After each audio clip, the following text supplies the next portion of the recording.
Nos braços do Sheik, descobriu que esquecer o passado também pode ser um prazer perigoso. Se gosta de histórias como essa, não deixe de se inscrever neste canal. Publicamos todos os dias, continuando. A chuva não dava trégua em Lisboa naquela noite de inverno. Raquel Oliveira corria pelas ruas estreitas de Alfama, sentindo o peso da água em suas roupas e o medo em seu coração. Tinha apenas 24 anos, mas carregava nas costas o fardo de quem viveu demais. As luzes dos postes refletiam nas poças d'água, criando sombras que pareciam persegui-la. Não tinha destino certo, apenas a certeza de que não podia voltar. Seu pai, Antônio, um homem de caráter duvidoso e dívidas crescentes com pessoas perigosas, havia encontrado uma solução para seus problemas financeiros: entregar a filha como garantia a Marcelo Vieira, um empresário do ramo imobiliário conhecido por métodos pouco ortodoxos de cobrança e por seu império construído na zona cinzenta da legalidade. Raquel descobriu o acordo na véspera, quando escutou uma conversa atrás da porta da cozinha. Ela vai casar com ele e pronto. É o único jeito de salvar a nossa pele, disse o pai, enquanto sua mãe chorava em silêncio. Casamento seria uma fachada. Marcelo não queria uma esposa. Queria uma posse, um símbolo de seu poder sobre os devedores, uma forma de mostrar que todos eventualmente pagavam suas dívidas, de uma forma ou de outra. Raquel conhecia histórias sobre mulheres que entraram na vida daquele homem e nunca mais foram vistas. Atravessou a Avenida da Liberdade com os pés encharcados, sem rumo definido. Tinha apenas uma pequena mochila com documentos, algum dinheiro economizado dos anos trabalhando como secretária em uma escola de inglês e um medo visceral de ser encontrada. O telemóvel havia deixado para trás. Sabia que poderia ser rastreada por ele. Na altura da ponte 25 de abril, a tempestade intensificou-se. Um relâmpago cortou o céu escuro quando Raquel percebeu faróis se aproximando lentamente, como um predador perseguindo sua presa. Instintivamente, saltou o guarda-railways e desceu o barranco em direção às margens do rio Tejo. O terreno, escorregadio pela lama, a fez perder o equilíbrio. Seu corpo rolou pela encosta até bater violentamente contra uma estrutura de betão.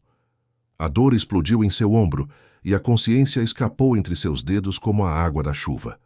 A alguns quilômetros dali, no alto de um edifício, na Avenida da República, Gustavo Mendes observava a tempestade pela janela de seu apartamento de cobertura. Aos 37 anos, era o tipo de homem que causava uma mistura de fascínio e medo por onde passava. Herdeiro de uma das maiores construtoras do país, havia triplicado o patrimônio da família com investimentos agressivos e estratégias que muitos consideravam implacáveis. Apesar da fortuna estimada em 1.000 milhões, vivia recluso há quase 2 anos, desde a tragédia. Em uma noite como aquela, sua esposa Marina e seu filho Pedro, de apenas 6 anos, voltavam de um fim de semana na casa de praia em Cascais quando um caminhão desgovernado atravessou o separador central da autoestrada A5. Não houve chance de sobrevivência. Desde então, Gustavo tornara-se uma sombra do homem que costumava ser. Continuava a comandar seus negócios, mas o fazia à distância, por videoconferências e intermediários. Raramente saía de sua fortaleza de luxo e, quando o fazia, era para visitar uma propriedade isolada que mantinha nos arredores de Lisboa, na região de Arruda dos Vinhos, uma antiga fazenda de café convertida em uma residência de alto padrão, cercada por mata preservada e um sistema de segurança digno de instalação militar. Naquela noite, algo o impelia a sair da rotina. Talvez o eco dos trovões que lembrava o som do impacto que tirou sua família, ou talvez o instinto que sempre o guiara nos negócios. Pegou as chaves de sua Range Rover e desceu até a garagem. Precisava conduzir, sentir o controlo do veículo, afastar os fantasmas que o visitavam em noites como aquela. Seguiu pela Avenida de Ceuta, depois Rua das Amoreiras, e quando percebeu, estava na Avenida Infante Dom Henrique, com o limpa-para-brisas no máximo e os pensamentos distantes. Foi quando notou uma movimentação estranha próximo à ponte 25 de abril. Algo ou alguém havia caído na margem do rio. Normalmente teria ignorado. Lisboa estava cheia de sem-abrigo e não era problema dele. mas algo o fez parar no acostamento e descer, protegendo-se da chuva com um guarda-chuva preto. Com a lanterna do telemóvel, iluminou o barranco e viu o corpo de uma jovem parcialmente imerso na água barrenta. Por um segundo devastador, pensou estar vendo Marina. A semelhança física era perturbadora, os cabelos negros, a estrutura delicada do rosto. Desceu apressadamente, escorregando na lama até alcançá-la. Estava viva, respirava com dificuldade. Um corte na testa sangrava, misturando-se à água da chuva. "Consegue ouvir-me?" perguntou, tocando seu rosto. Os olhos dela se abriram brevemente, desfocados, antes de fecharem novamente. Gustavo não pensou 2 vezes. Ergueu-a nos braços e, com dificuldade, subiu de volta até o carro. Colocou-a no banco traseiro, cobriu-a com seu casaco e entrou no veículo, molhado e sujo de lama. Deveria levá-la a um hospital, era o lógico a fazer. Mas hospitais significavam perguntas, registros, investigações. E algo naquela mulher, a mochila pequena, a ausência de telemóvel, as roupas simples mas bem cuidadas, indicava que não era uma sem-abrigo. Estava a fugir de algo ou alguém. Enquanto conduzia pela Avenida Infante Dom Henrique, tomou uma decisão que mudaria a vida de ambos. Não a levaria para um hospital ou para seu apartamento na Avenida da República. Seguiria para a fazenda em Arruda dos Vinhos, onde teria privacidade e poderia cuidar dela sem interferências externas. Ligou para Solange, a governanta que cuidava da propriedade. "Preciso que prepare o quarto de hóspedes e consiga um kit de primeiros socorros", ordenou. "Estarei aí em 1 hora." E Solange nenhuma palavra sobre isso a ninguém. A estrada para a Arruda dos Vinhos estava quase deserta àquela hora da noite. Ocasionalmente Gustavo olhava pelo retrovisor para certificar-se de que a jovem ainda respirava. Quem seria ela? De quem estaria a fugir? Por um momento, considerou a possibilidade de estar a cometer um erro. E se ela fosse perigosa? Ou se alguém estivesse à procura dela, polícia, família? Mas algo mais forte o impelia adiante. Talvez fosse apenas a semelhança física com Marina, ou talvez fosse a oportunidade de fazer algo que não fosse calculado, planeado, controlado como tudo em sua vida nos últimos 2 anos. A fazenda Santa Clara ficava no alto de uma colina, acessível, apenas por uma estrada particular de terra que, naquela noite, havia se transformado em um lamaçal traiçoeiro. A Range Rover subiu com dificuldade até o casarão principal, uma construção imponente do século XIX que Gustavo havia restaurado, mantendo a arquitetura original, mas incorporando tecnologia de ponta e confortos modernos. Luzes se acenderam quando o carro se aproximou, e Solange apareceu na varanda, protegendo-se da chuva com um guarda-chuva. "Meu Deus do céu, o que aconteceu?" exclamou a mulher de meia-idade quando viu Gustavo carregando Raquel nos braços. "Encontrei-a na margem do rio. Precisa de cuidados." Solange, habituada à discrição que o trabalho para Gustavo exigia, não fez mais perguntas. Conduziu-o até o quarto de hóspedes, onde uma cama king size, com lençóis brancos de algodão egípcio, aguardava. "Vou chamar um médico", disse Gustavo, depositando Raquel cuidadosamente sobre a cama. "A essa hora, com essa tempestade, vai demorar horas até alguém chegar aqui", respondeu Solange. "Minha irmã é enfermeira, mora a 10 minutos daqui. Posso chamá-la, se o senhor permitir." Gustavo assentiu. Enquanto Solange saía para telefonar, examinou melhor a jovem à luz do abajur. Tinha um rosto delicado, com traços que sugeriam mistura de ascendência indígena e europeia, comum no interior de Santarém. O corte na testa não parecia profundo, mas o ombro direito apresentava um inchaço visível, provavelmente deslocado ou fraturado na queda. As mãos, apesar de bem cuidadas, mostravam calos de quem trabalhava duro. Não eram mãos de socialite ou executiva. Abriu a pequena mochila que trouxera com ela. Um envelope com documentos. BI, NIF, carteira de trabalho em nome de Raquel Oliveira, 24 anos, natural de Santarém. Algumas fotos antigas.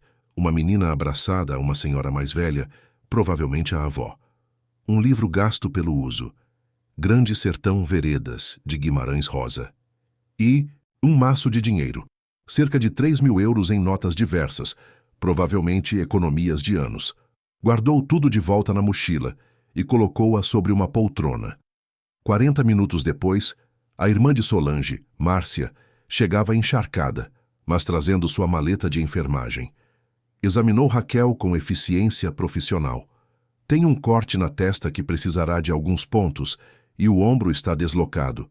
Posso cuidar disso aqui mesmo, mas ela precisará de analgésicos fortes e repouso absoluto por alguns dias. Há sinais de exaustão e desidratação. De onde a conhece, Sr. Mendes? É uma conhecida de negócios, mentiu. Sofreu um acidente a caminho daqui. Márcia olhou-o com ceticismo, mas não questionou. Aplicou uma injeção analgésica em Raquel, limpou e suturou o corte na testa e, com um movimento preciso e doloroso, recolocou o ombro no lugar. Raquel gemeu durante o procedimento, mas não recobrou completamente a consciência. Ela deve acordar em algumas horas, vai sentir muita dor e provavelmente estará confusa. Deixei analgésicos e anti-inflamatórios com instruções de uso. Se a febre subir acima de 38 bbc só, ou se ela apresentar confusão mental, vômitos ou convulsões, leve-a imediatamente para um hospital. Virei amanhã verificar como está. Após a partida de Minamorizetzins, Márcia, Gustavo dispensou Solange dizendo que ele mesmo ficaria de vigília. Sentou-se em uma poltrona próxima à cama e observou Raquel dormir. A tempestade continuava lá fora, mas dentro do quarto havia apenas o som suave da respiração da jovem e o ocasional estalar da madeira antiga da casa. Por volta das 4 da manhã, Raquel começou a agitar-se. Seus olhos se abriram, desorientados, e quando tentou se mover, a dor a fez gemer. Gustavo aproximou-se imediatamente. Não se mexa, está segura agora. Raquel focalizou os olhos nele com esforço visível. O que viu foi um homem alto, de presença imponente, com olhos intensos em um rosto marcado por traços fortes e uma barba por fazer que denunciava noites sem dormir. Quem é você? Onde estou? Sua voz saiu rouca e fraca. Meu nome é Gustavo Mendes. Encontrei você desmaiada na margem do Tejo durante a tempestade. Trouxe-a para minha casa em Arruda dos Vinhos para cuidar de seus ferimentos. Por que não um hospital? Conseguiu perguntar. Pareceu-me que você não queria ser encontrada, respondeu ele diretamente. Os olhos de Raquel se arregalaram em pânico. Tentou levantar-se novamente, mas a dor a imobilizou. Ele me encontrou? Marcelo sabe onde estou? Não sei quem é Marcelo, mas ninguém sabe que está aqui. Apenas eu, minha governanta e a enfermeira que cuidou de você. Raquel estudou o rosto de Gustavo, tentando decidir se podia confiar nele. Algo em sua expressão, uma mistura de dureza e vulnerabilidade, a fez relaxar ligeiramente. Preciso de água, pediu. Gustavo serviu um copo da jarra sobre o criado mudo e ajudou-a a beber, sustentando sua cabeça com cuidado. O gesto, inesperadamente gentil, vindo de mãos tão poderosas, surpreendeu Raquel. Obrigada, murmurou. Eu preciso ir embora assim que amanhecer. Você não está em condições de ir a lugar algum. Tem o ombro deslocado, provavelmente uma concussão, e precisa de repouso. Ficará aqui até se recuperar. Não era um pedido, mas uma afirmação. Raquel percebeu o tom de comando em sua voz, o tom de alguém habituado a dar ordens e a ser obedecido. Não pode me manter aqui contra minha vontade, desafiou-o apesar da posição vulnerável em que se encontrava. Um sorriso sem humor curvou os lábios de Gustavo. Acha mesmo que estaria melhor lá fora na tempestade, fugindo desse tal de Marcelo? Aqui está segura, alimentada e receberá cuidados médicos. Quando estiver recuperada, poderemos discutir sua partida. O tom definitivo em sua voz não admitia argumentos. Raquel sentiu o medo crescer em seu peito. Saíra de uma situação perigosa para outra potencialmente pior. Quem era esse homem que a trouxera para uma casa isolada e agora declarava que não a deixaria partir? Por que está a fazer isso? O que quer de mim? Perguntou, a voz trêmula de exaustão e medo. Gustavo hesitou. Nem ele mesmo sabia explicar completamente suas ações daquela noite. Havia algo nela. A vulnerabilidade, A coragem implícita em sua fuga, talvez até a semelhança superficial com Marina, que o impedia de simplesmente deixá-la ir. Não quero nada de você, apenas... Fez uma pausa buscando as palavras. Apenas não quero ser responsável por mais uma tragédia. Descanse agora. Conversaremos quando estiver mais forte. Saiu do quarto antes que ela pudesse responder, fechando a porta atrás de si. No corredor, encostou-se à parede e fechou os olhos. O que estava a fazer? Havia trazido uma estranha para sua casa, uma mulher claramente em fuga, envolvida em alguma situação complicada. Era uma violação de todos os protocolos de cautela que estabelecera para si mesmo após a morte de Marina e Pedro. Na biblioteca, serviu-se de uma dose generosa de uísque e sentou-se em sua poltrona favorita, observando a tempestade que começava a amainar pela janela. A madrugada transformava-se lentamente em manhã, e com a primeira luz do dia, Gustavo tomou uma decisão. Não sabia quem era Raquel Oliveira ou de que fugia, mas algo nela despertara nele sentimentos que julgava mortos há 2 anos. Não era desejo ou paixão, era algo mais fundamental, mais primitivo. Um instinto de proteção, talvez. Ou apenas a necessidade humana de conexão que vinha negando a si mesmo desde a tragédia. Fosse o que fosse, Raquel ficaria sob sua proteção até que estivesse completamente recuperada. E se esse tal de Marcelo aparecesse... Bem, Gustavo Mendes não havia construído um império sendo facilmente intimidado. Quem quer que fosse esse homem, não era páreo para o poder e os recursos que Gustavo tinha à sua disposição. No quarto, Raquel lutava contra o efeito dos medicamentos, tentando manter-se acordada. Precisava pensar, planear. Não podia confiar neste estranho, por mais que algo nele, uma solidão que espelhava a sua própria, talvez, a fizesse querer acreditar em suas intenções. A experiência lhe ensinara que homens poderosos raramente ajudavam sem esperar algo em troca. Estudou o quarto à sua volta. Luxuoso, mas com uma austeridade que sugeria pouco uso. Era um quarto de hóspedes em uma casa que raramente os recebia. Pela janela, podia ver os primeiros raios de sol iluminando uma paisagem de mata exuberante. Estavam realmente isolados, provavelmente a quilômetros da cidade mais próxima. Sentiu o pânico crescer novamente. Estava presa, ferida, à mercê de um estranho, mas estava viva, e enquanto estivesse viva, haveria uma saída.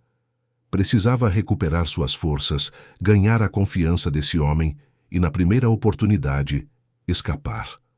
Com esse pensamento determinado, Raquel finalmente cedeu ao esgotamento e aos analgésicos, mergulhando em um sono profundo e sem sonhos. Do outro lado da casa, Gustavo finalmente adormecia em sua poltrona, o copo de uísque vazio ainda em sua mão. Lá fora, a tempestade finalmente cessava, deixando para trás um céu limpo e uma calma enganosa que precede as grandes transformações. Os dias que se seguiram estabeleceram uma rotina curiosa na fazenda Santa Clara. Raquel passava a maior parte do tempo confinada ao quarto, recuperando-se de seus ferimentos sob os cuidados atentos de Solange e as visitas diárias de Márcia.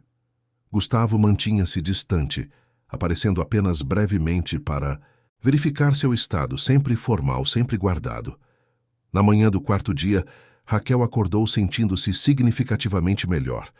O ombro ainda doía, mas podia movê-lo com cuidado. Levantou-se da cama e foi até a janela. O dia estava gloriosamente ensolarado, o tipo de inverno lisboeta, que mais parece primavera. A propriedade que só havia vislumbrado na penumbra da madrugada revelava-se agora em toda a sua beleza. Estendia-se por hectares de terras onduladas, com cavalos pastando em campos bem cuidados, uma pequena represa ao longe e mata nativa preservada cercando toda a área. A porta abriu-se e Solange entrou trazendo uma bandeja com pequeno almoço.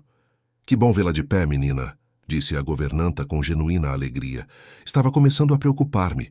Trouxe pão de queijo fresquinho, ainda quente do forno." Raquel sorriu, a primeira expressão genuína de felicidade desde que chegara. "Obrigada, Solange. Vocês têm sido muito gentis comigo."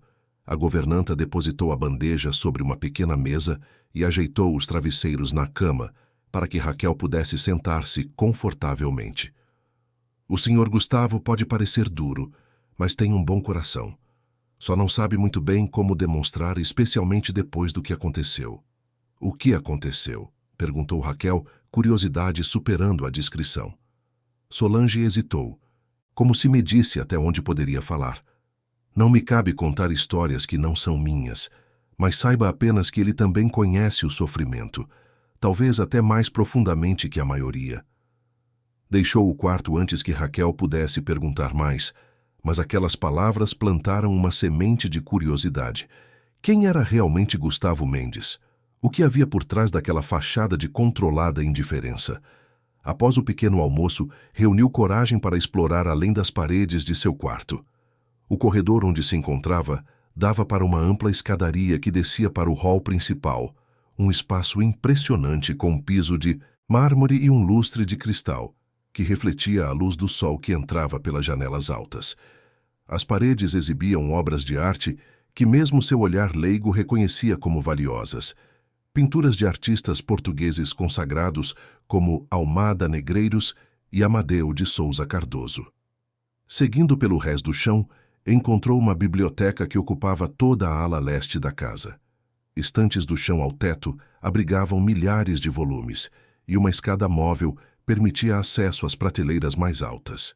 No centro, uma mesa de madeira maciça estava coberta de papéis, plantas arquitetônicas e um laptop inaberto. Raquel aproximou-se cautelosamente. Os desenhos mostravam projetos de construções, condomínios de luxo, centros comerciais, algo que parecia ser um hospital. Encontrou algo interessante? A voz de Gustavo a sobressaltou. Ele estava parado à porta, observando-a com expressão indecifrável. Vestia calças jeans escuras e uma camisa branca de manga comprida dobrada até os cotovelos, uma simplicidade que contrastava com o ambiente luxuoso. Desculpe, não queria bisbilhotar, disse Raquel, afastando-se da mesa. Só estava cansada de ficar no quarto.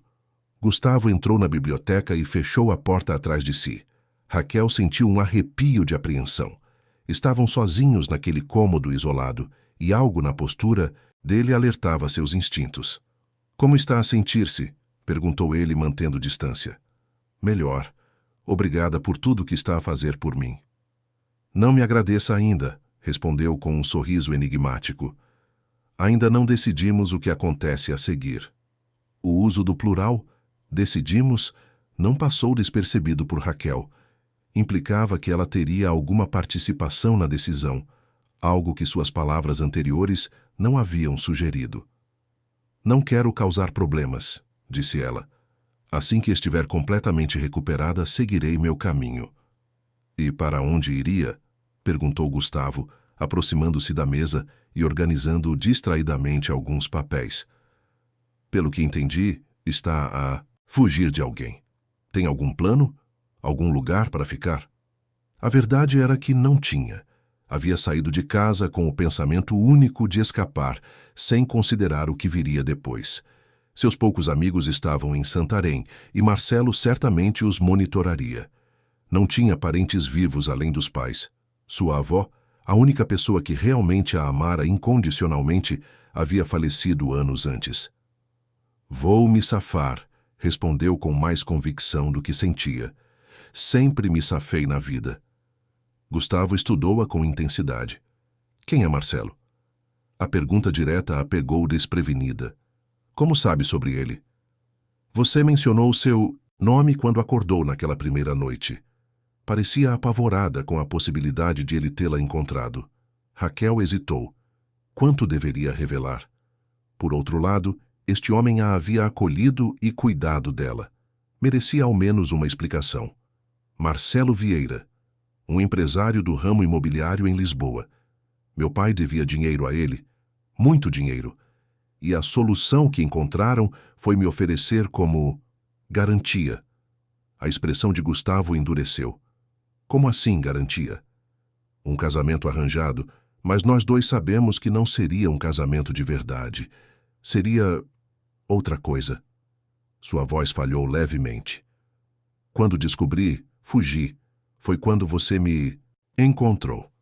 Gustavo caminhou até uma das janelas da biblioteca, olhando para o exterior enquanto processava a informação. Marcelo Vieira, repetiu, como se o nome lhe fosse familiar.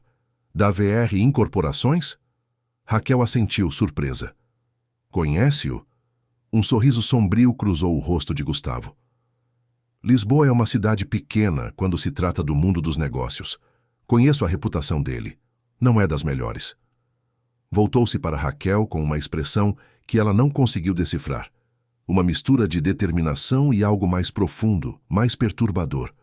Você pode ficar aqui pelo tempo que precisar. Esta casa tem segurança máxima e ninguém saberá de sua presença. Quando estiver completamente recuperada, podemos discutir seus planos futuros. Por que está a fazer isso por mim? Perguntou Raquel, a pergunta que a perseguia desde o primeiro momento. Não me conhece, não me deve nada. Gustavo hesitou, como se debatesse internamente quanto revelar. Digamos que tenho minhas razões, e que não gosto de ver pessoas vulneráveis sendo exploradas por homens como Marcelo Vieira. Havia mais naquela história, Raquel tinha certeza, mas por ora aceitaria a explicação e a segurança oferecida. Obrigada, disse simplesmente. Os dias transformaram-se em semanas. Julho deu lugar a agosto, e com a mudança, do mês veio também uma mudança gradual na dinâmica entre Raquel e Gustavo. O que começara como uma relação de beneficiário e benfeitor, aos poucos, assumia contornos diferentes, menos definidos, mais complexos. Raquel recuperara-se completamente de seus ferimentos físicos e agora movia-se livremente pela propriedade. Passava horas na biblioteca, devorando os clássicos da literatura que nunca tivera tempo para ler quando trabalhava e estudava simultaneamente. As manhãs frequentemente a encontravam na varanda, observando o nascer do sol enquanto tomava café com Solange, que se tornara uma espécie de confidente. Gustavo permanecia um enigma. Passava dias em Lisboa cuidando de seus negócios, retornando à fazenda apenas nos fins de semana ou ocasionalmente no meio da semana, sem aviso prévio.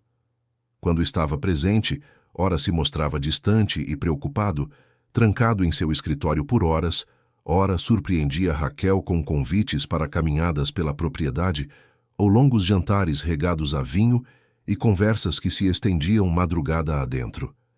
Em uma dessas noites, após uma refeição preparada especialmente por Solange, moqueca de camarão, prato favorito de Raquel como descobrira a governanta, Gustavo a convidou para tomar uma última taça de vinho no terraço. A noite estava agradavelmente morna, com um céu estrelado que só o interior proporciona, longe da poluição luminosa da capital. Você nunca me contou sua história, disse Raquel, sentindo-se encorajada pelo vinho e pela atmosfera intimista. Solange mencionou que você sofreu muito. O que aconteceu? Gustavo permaneceu em silêncio por tanto tempo que Raquel pensou que não responderia. Quando finalmente falou, sua voz soava diferente, mais baixa, mais vulnerável. Perdi minha esposa e meu filho em um acidente de carro há 2 anos. Voltavam da praia quando um caminhão invadiu a pista contrária. Foi instantâneo, disseram os médicos. Não sofreram. Raquel sentiu o coração apertar. Sinto muito. Não deveria ter perguntado. Não, tudo bem. Faz parte de quem sou agora. Tomou um longo gole de vinho antes de continuar. Marina era arquiteta. Trabalhávamos juntos. Ela desenhava, eu construía. Uma parceria perfeita. Pedro tinha 6 anos, um menino brilhante, curioso sobre tudo. Sacou o telemóvel do bolso e mostrou a Raquel uma foto. Uma mulher bonita de traços delicados e cabelos escuros, abraçada a um menino de olhos vivos e sorriso travesso. A semelhança entre Marina e Raquel era sutil, mas inegável. O mesmo tom de pele, o mesmo formato de rosto.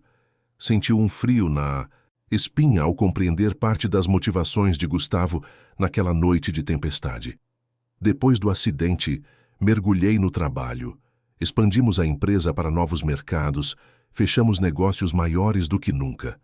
Todos me parabenizavam pelo foco e resiliência. Ninguém percebia que era apenas uma forma de não pensar, de não sentir. Fez uma pausa, contemplando a escuridão além do terraço. Até aquela noite na margem do Tejo, quando vi você caída naquele barranco, foi como se algo quebrasse dentro de mim. Não podia salvar Marina e Pedro, mas talvez pudesse salvar você. A revelação pairou entre eles, pesada e incômoda. Raquel não sabia como responder.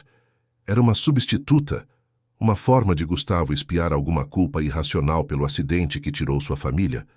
Não sou sua esposa, disse finalmente com firmeza, mas sem acusação. E não posso substituir o que você perdeu. Eu sei, respondeu ele, encontrando seus olhos. Acredite, eu sei. No início, talvez houvesse algo disso. A semelhança física, a vulnerabilidade. Mas agora, hesitou. Agora vejo você, Raquel, não um fantasma do meu passado. Algo na forma como disse seu nome fez o coração de Raquel acelerar. Havia uma intimidade ali, uma conexão que transcendia a situação inusitada que os unira. Antes que pudesse responder, o telemóvel de Gustavo tocou. Ele verificou o número, franziu o senho e atendeu, afastando-se alguns passos. A conversa foi breve, mas quando retornou, sua expressão havia mudado completamente. Preciso ir a Lisboa amanhã cedo. Um problema nos negócios que exige minha presença pessoal. Alguma coisa séria? Perguntou Raquel, sentindo a mudança em sua energia. Nada que não possa ser resolvido, respondeu com um sorriso que não alcançou seus olhos. Mas significa que passarei alguns dias na cidade.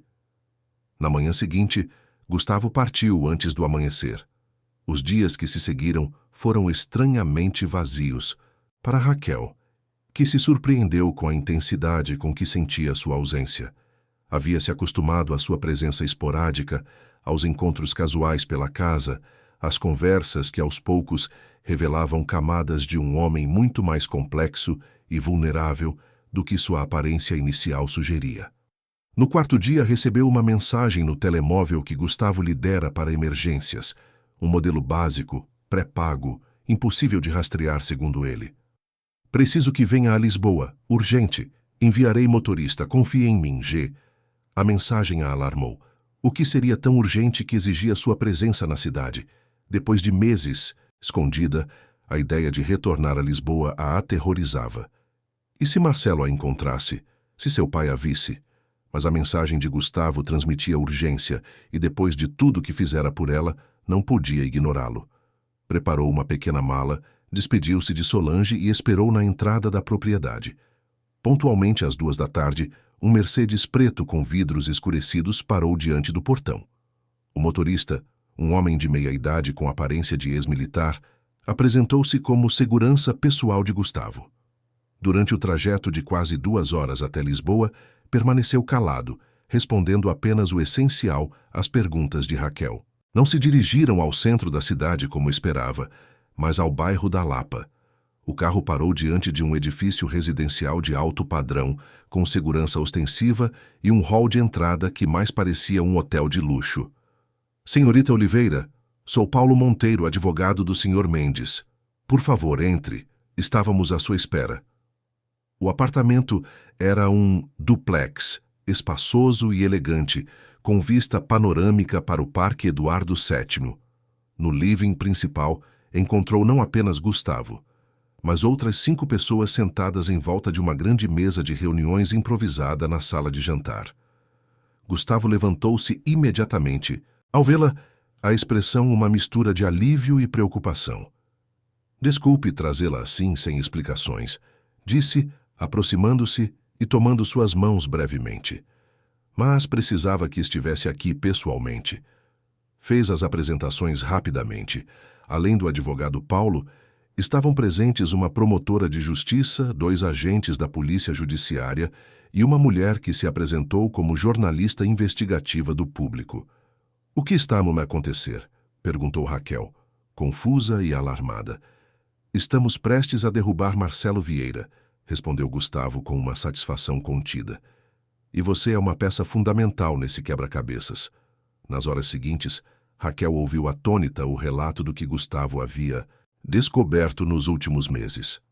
Marcelo Vieira não era apenas um empresário de métodos questionáveis, era o centro de uma operação de lavagem de dinheiro, tráfico de influência e extorsão que se estendia por diversos setores da administração pública de Lisboa. O caso de Raquel, a dívida do pai, a oferta de casamento, era apenas a ponta do iceberg de um esquema muito maior. Suspeitávamos há anos, mas nunca tivemos provas concretas ou testemunhas dispostas a falar, explicou a promotora. As pessoas têm medo e com razão. Vieira elimina obstáculos de forma eficiente e discreta. Como descobriu tudo? Isso? Perguntou Raquel a Gustavo. Depois que me contou sua história, comecei a investigar. Marcelo e eu nos movemos nos mesmos círculos, mas nunca fizemos negócios juntos. Sempre desconfiei de seus métodos. Usei meus contatos, vasculhei registros públicos, segui o dinheiro. E quanto mais cavava, mais podridão encontrava. Precisamos do seu testemunho, senhorita Oliveira, interveio um dos agentes da Polícia Judiciária. Seu caso estabelece um padrão de comportamento criminoso que se alinha com as demais evidências que coletamos. Raquel sentiu o medo gelar sua espinha. Se eu testemunhar, ele virá atrás de mim e da minha família, por mais que não me importem muito agora. Está sob proteção federal, assegurou o segundo agente, e o Sr. Mendes ofereceu recursos adicionais para garantir sua segurança. Gustavo aproximou-se e sentou-se ao lado dela, falando baixo o suficiente para que apenas ela ouvisse. É sua escolha, Raquel. Ninguém a obrigará a fazer isso. Se decidir não participar, eu entenderei e continuarei protegendo você. Mas esta pode ser sua chance de realmente se libertar. Não apenas de se esconder, mas de acabar com a ameaça permanentemente. Raquel ponderou. Durante meses vivera como fugitiva, dependente da generosidade de Gustavo, sempre olhando por cima, do ombro. A ideia de enfrentar Marcelo a aterrorizava, mas também lhe dava uma sensação de poder que nunca experimentara. Pela primeira vez, desde que fugira naquela noite chuvosa, tinha escolha, uma escolha real, não apenas entre males menores. O que preciso fazer? Perguntou finalmente. A operação que se desenrolou nos dias seguintes foi meticulosamente planeada. Raquel prestou depoimento formal, protegido por sigilo judicial. Seu testemunho, combinado com evidências financeiras e gravações obtidas pela jornalista investigativa, forneceu a base para mandados de busca e apreensão nas empresas de Marcelo e na residência de funcionários públicos envolvidos no esquema. Gustavo insistiu que Raquel permanecesse no apartamento da Lapa, que descobriu ser um dos muitos imóveis que possuía pela cidade, mas raramente utilizava. 2 seguranças revezavam-se na porta 24 horas por dia, e ela foi orientada a não sair sob nenhuma circunstância até que a operação fosse concluída. A notícia estourou numa quarta-feira. Empresário do ramo imobiliário detido em operação da PJ. As manchetes ocuparam as primeiras páginas dos jornais e dominaram os telejornais. Fotos de Marcelo sendo conduzido algemado por agentes da Polícia Judiciária circularam amplamente. Seu império começou a ruir como um castelo de cartas, sócios afastando-se publicamente, contratos cancelados, ações despencando na bolsa. Naquela noite, Gustavo chegou ao apartamento visivelmente exausto, mas com um brilho de satisfação nos olhos.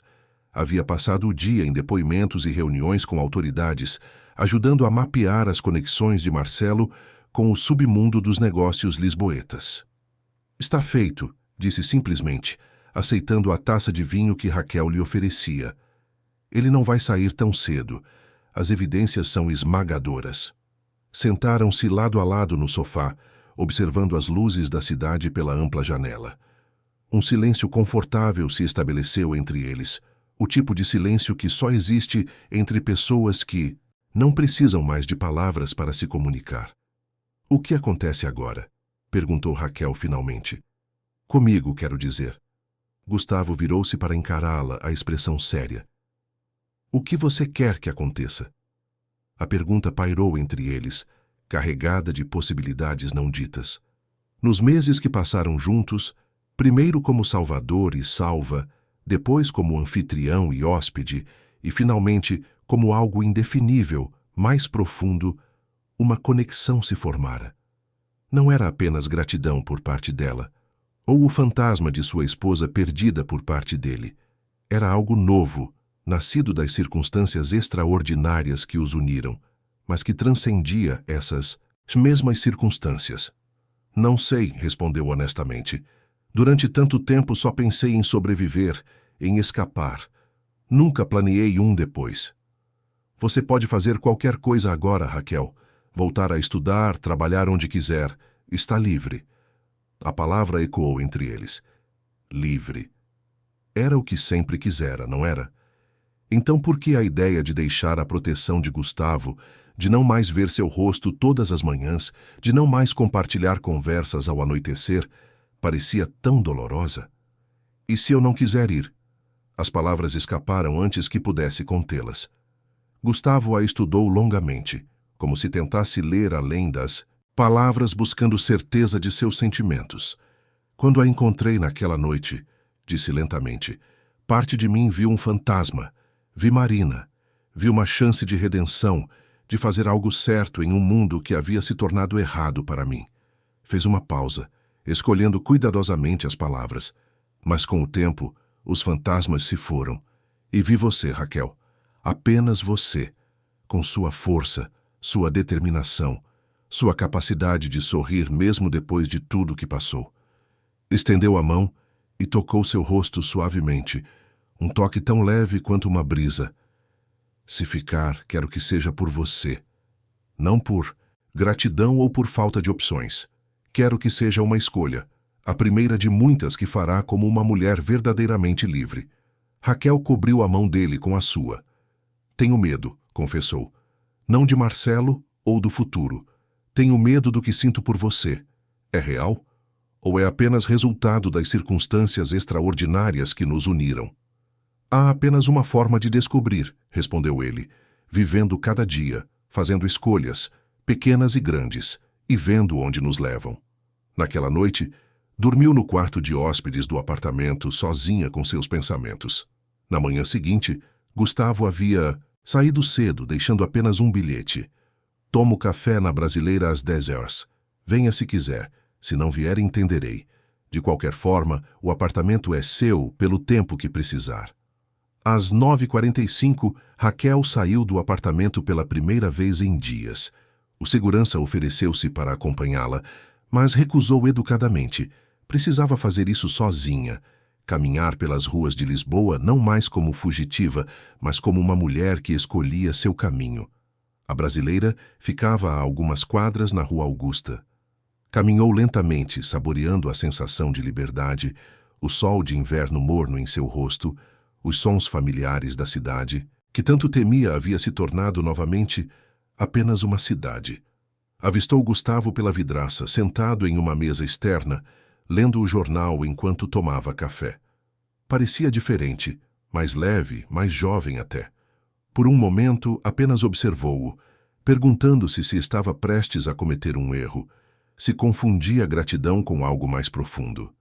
Ele ergueu os olhos como se sentisse sua presença e sorriu ao vê-la. Não um sorriso completo. Gustavo Mendes não era homem de expressões expansivas, mas um sorriso que alcançava os olhos, que falava de esperança renovada. E naquele momento, Raquel soube. O que sentia não era gratidão nem confusão emocional, nem o resultado de circunstâncias extraordinárias. Era algo mais simples e, ao mesmo tempo, infinitamente mais complexo. Algo que começara naquela noite de tempestade, quando dois seres quebrados pelo mundo encontraram-se por acaso ou destino. Respirou fundo e deu o primeiro passo em sua direção. Aquela chávena de café na Brasileira marcou não um final, mas um começo. Quando Raquel sentou-se à mesa com Gustavo naquela manhã de agosto, tomaram a decisão silenciosa de tentar, sem pressões, sem expectativas grandiosas, apenas o compromisso mútuo de explorar o que existia entre eles. Os meses que se seguiram foram de descobertas e ajustes. Raquel recusou-se a simplesmente mudar-se para o apartamento de Gustavo ou para a fazenda. Preciso construir minha própria vida primeiro, explicou. Não posso passar de uma dependência para outra. Gustavo não apenas entendeu, mas apoiou. Usando seus contatos, ajudou-a a conseguir um emprego como assistente administrativa em uma fundação cultural sem fins lucrativos no centro de Lisboa. Um trabalho que logo revelou seu talento natural para organização e comunicação. Com o primeiro salário, alugou um pequeno apartamento em Arroios, um bairro vibrante e acessível. Suas noites e fins de semana, no entanto, frequentemente os encontravam juntos. Jantares em restaurantes discretos, caminhadas pelo Parque Florestal de Monsanto, fins de semana prolongados na Fazenda Santa Clara. O relacionamento florescia lentamente, construído sobre bases sólidas de respeito mútuo e comunicação honesta. Nem tudo era perfeito. Ambos carregavam cicatrizes profundas e, às vezes, estas se manifestavam em momentos inesperados. Gustavo ainda lutava com episódios de melancolia profunda no aniversário da morte de Marina e Pedro.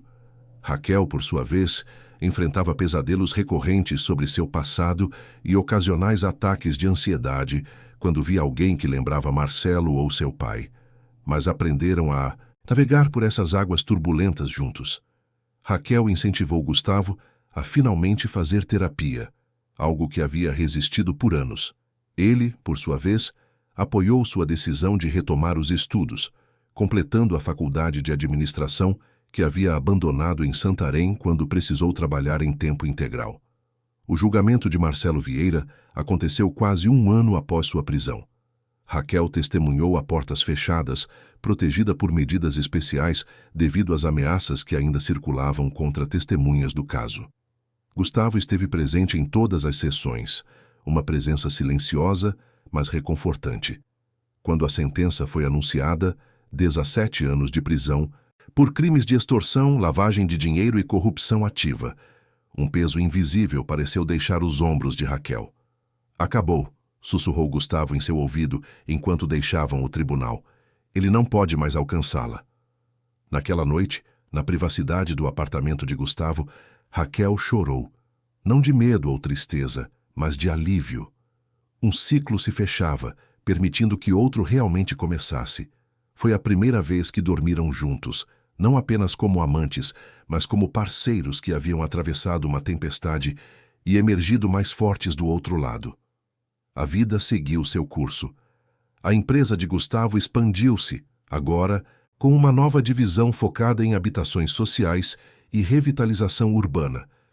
Um projeto que nasceu das muitas conversas com Raquel sobre suas experiências crescendo na periferia. Raquel, por sua vez, foi promovida a coordenadora de projetos na fundação, desenvolvendo programas de arte e educação para jovens de comunidades carenciadas.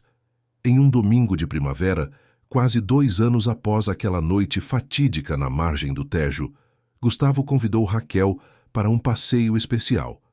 Conduziram até uma área em desenvolvimento na zona leste de Lisboa, parando em frente a um terreno onde máquinas de construção trabalhavam ativamente.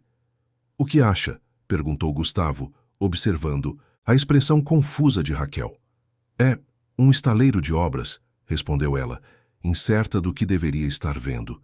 Ele sorriu, pegando sua mão e conduzindo-a até uma mesa improvisada onde plantas arquitetônicas estavam espalhadas, protegidas do vento por pequenas pedras.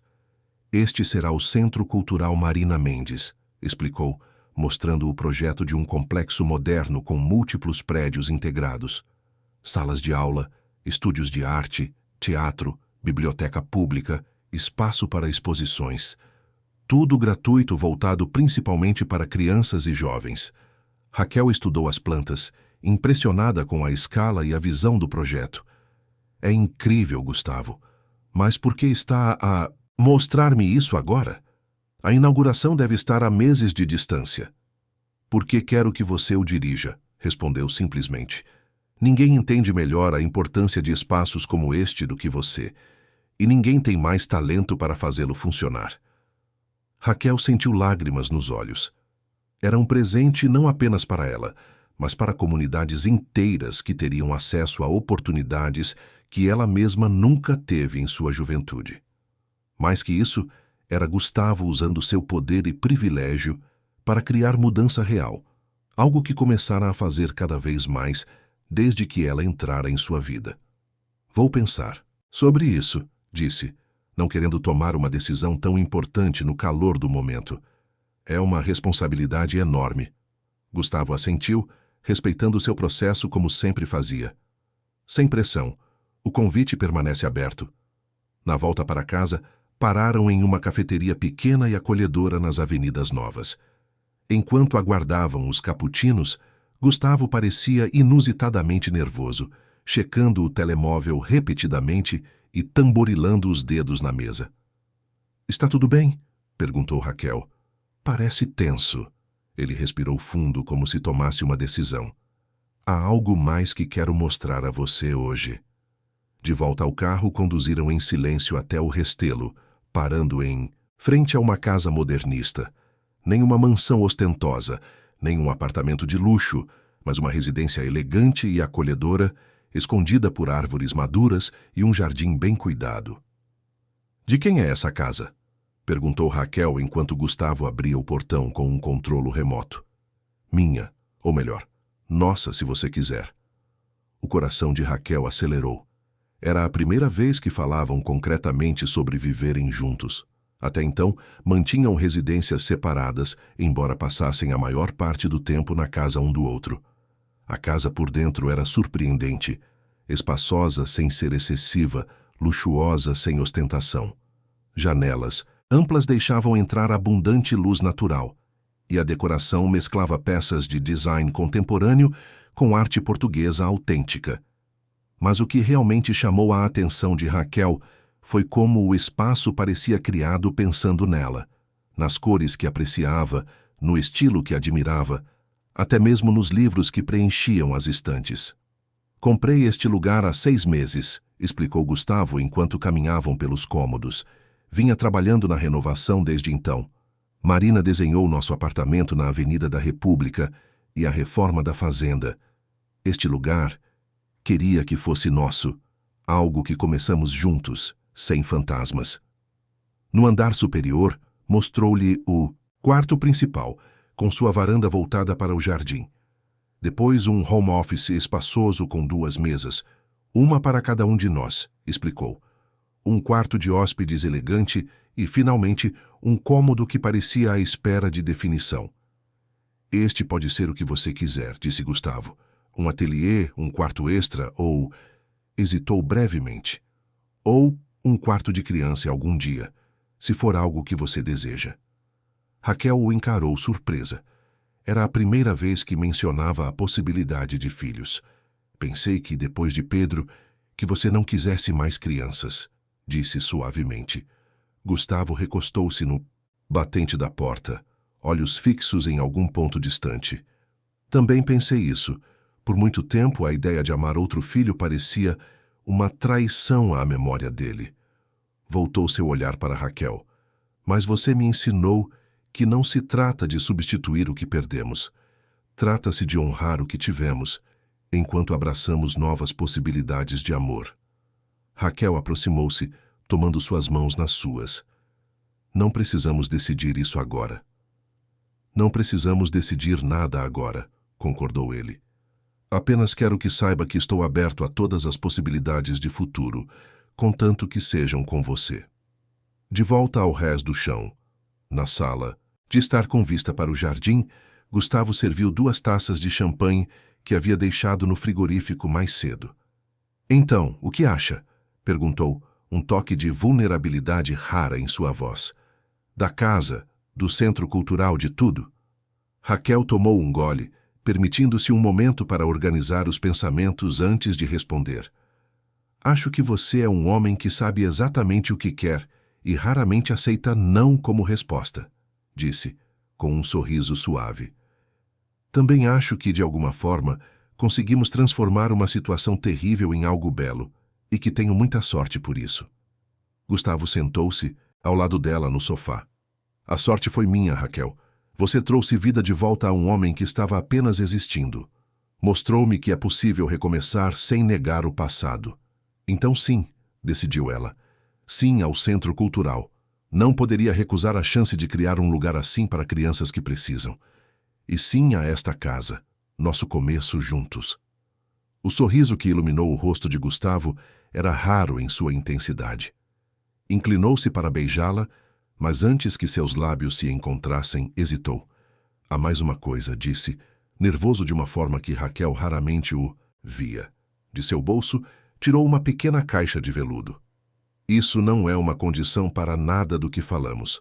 Se não for o que você quer, continuamos exatamente como estamos. Abriu a caixa, revelando um anel de platina com uma única esmeralda. Elegante, distinto, nada convencional. Como eles. Não estou pedindo que seja minha, continuou ele. Você já é sua própria pessoa, e é isso que amo em você. Estou pedindo para ser seu, para construirmos algo juntos como iguais. Raquel observou o anel, atordoada com a emoção do momento. Por um instante, o fantasma de seu passado sussurrou em seu ouvido. Lembranças de outro casamento arranjado, de ser tratada como mercadoria. Mas este momento não poderia ser mais diferente. Aqui estava um homem que a conhecia verdadeiramente, que respeitava sua independência, que a havia apoiado em cada passo para reconstruir sua vida nos próprios termos. Sim, respondeu simplesmente, estendendo a mão para que ele colocasse o anel. O casamento aconteceu 6 meses depois, em uma cerimônia íntima na fazenda Santa Clara. Apenas amigos próximos, e as poucas pessoas que haviam se tornado família para Raquel, Solange, Márcia, alguns colegas da Fundação Cultural que haviam se tornado confidentes. A celebração foi simples, mas significativa. Não uma demonstração de riqueza, mas uma afirmação de conexão humana genuína.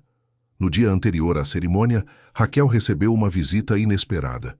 Sua mãe, que não via desde aquela noite fatídica, quase 3 anos antes, apareceu timidamente na entrada da fazenda. Como me encontrou? Perguntou Raquel, tensa, mas não hostil. Seu nome saiu nos jornais durante o julgamento, explicou a senhora de aparência cansada. Depois pesquisei sobre você. Descobri sobre seu trabalho na fundação, seu noivado. Fez uma pausa, olhos baixos. Sei que não mereço estar aqui. Raquel estudou a mulher, que por tanto tempo se mantivera em silêncio enquanto seu pai tomava decisões que destruíam suas vidas. Havia raiva ali, sim, mas também compreensão. Sua mãe, como ela própria, havia sido vítima.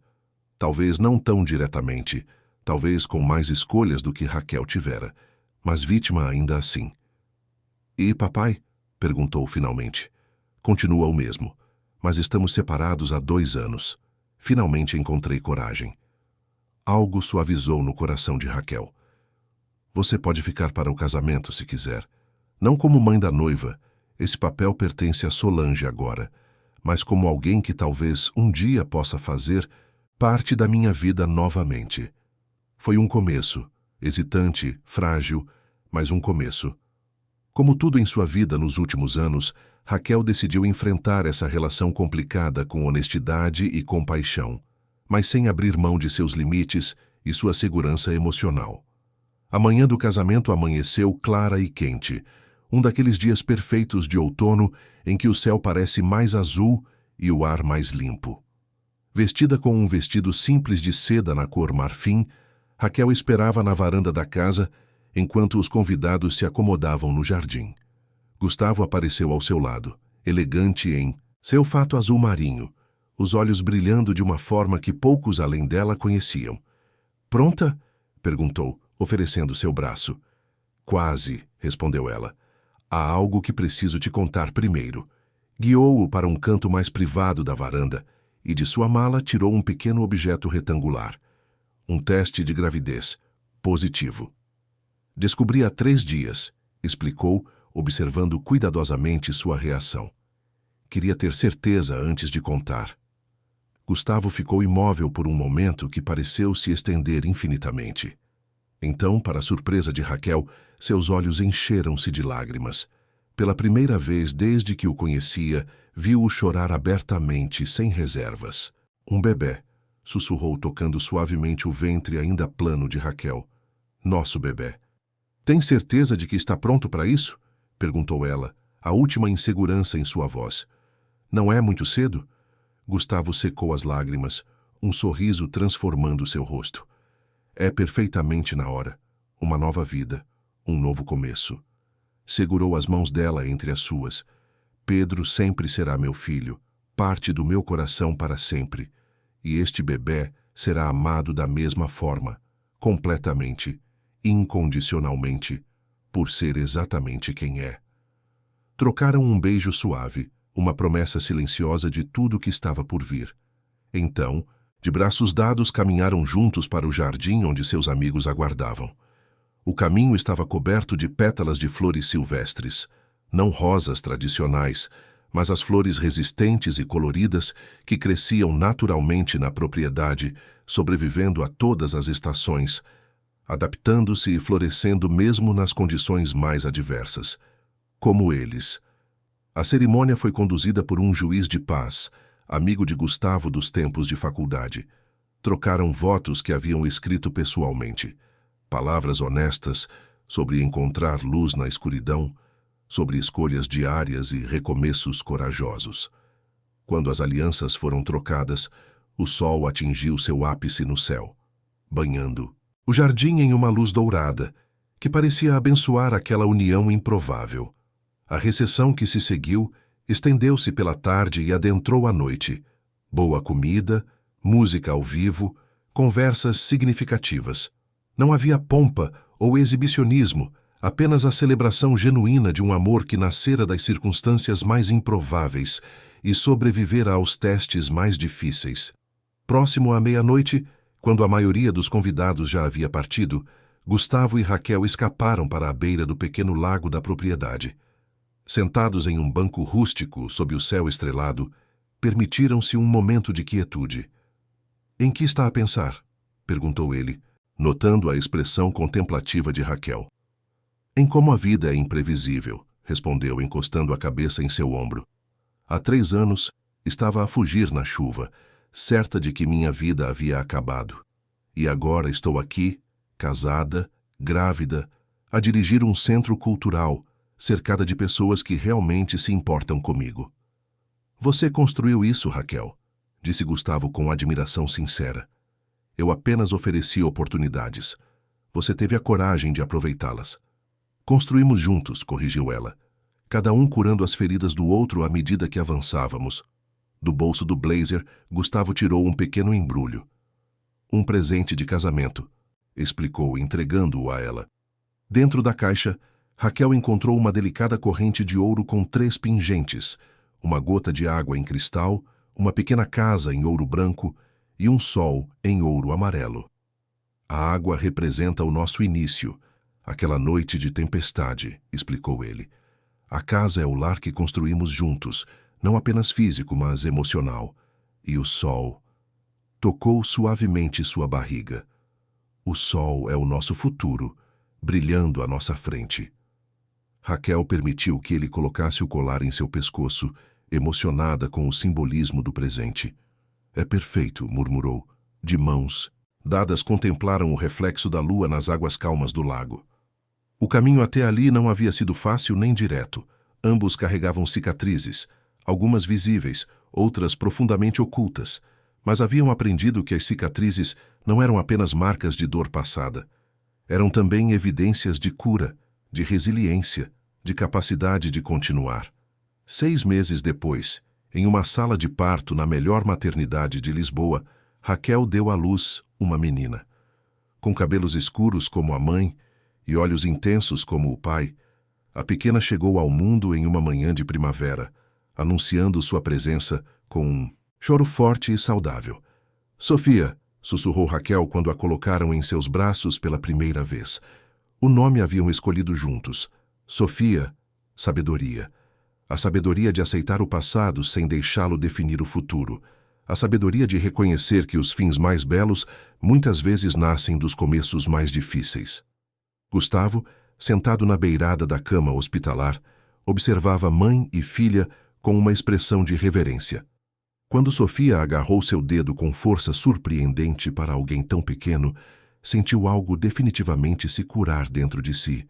Não era esquecimento. Nunca esqueceria Marina e Pedro. Nunca deixaria de sentir sua falta. Mas era como se um espaço adjacente se abrisse em seu coração, permitindo que este novo amor existisse plenamente, sem diminuir o anterior. Ela é perfeita, disse, a voz rouca de emoção. Como a mãe. Raquel sorriu, exausta, mas radiante. Somos todos imperfeitos, Gustavo. É isso que nos torna humanos. É isso que nos permite crescer, mudar, nos reinventar. Sofia abriu os olhos então.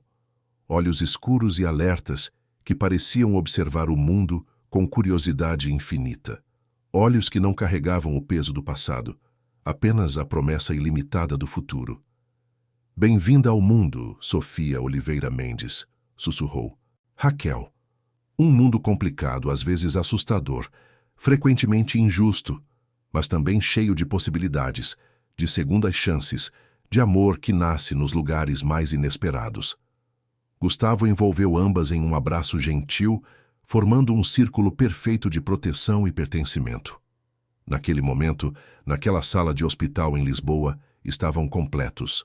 Não porque haviam encontrado alguma perfeição idealizada ou porque todos os problemas haviam magicamente desaparecido. Estavam completos porque haviam enfrentado seus demônios, juntos e individualmente, e escolhido, a cada dia, a coragem de amar novamente. Do lado de fora, Lisboa continuava seu ritmo frenético. Uma cidade de contrastes, de desigualdades, mas também de infinitas possibilidades para quem tivesse coragem de buscá-las. A mesma cidade que testemunhara o desespero de Raquel naquela noite chuvosa, agora celebrava, sem saber, o nascimento não apenas de Sofia, mas de uma família construída sobre as fundações mais sólidas de todas.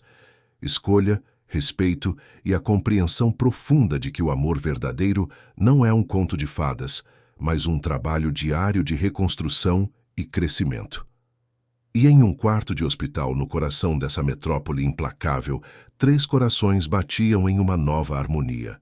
Uma melodia de recomeço, de segundas, chances de futuros que ninguém poderia ter previsto, mas que eram infinitamente mais belos, por terem sido duramente conquistados.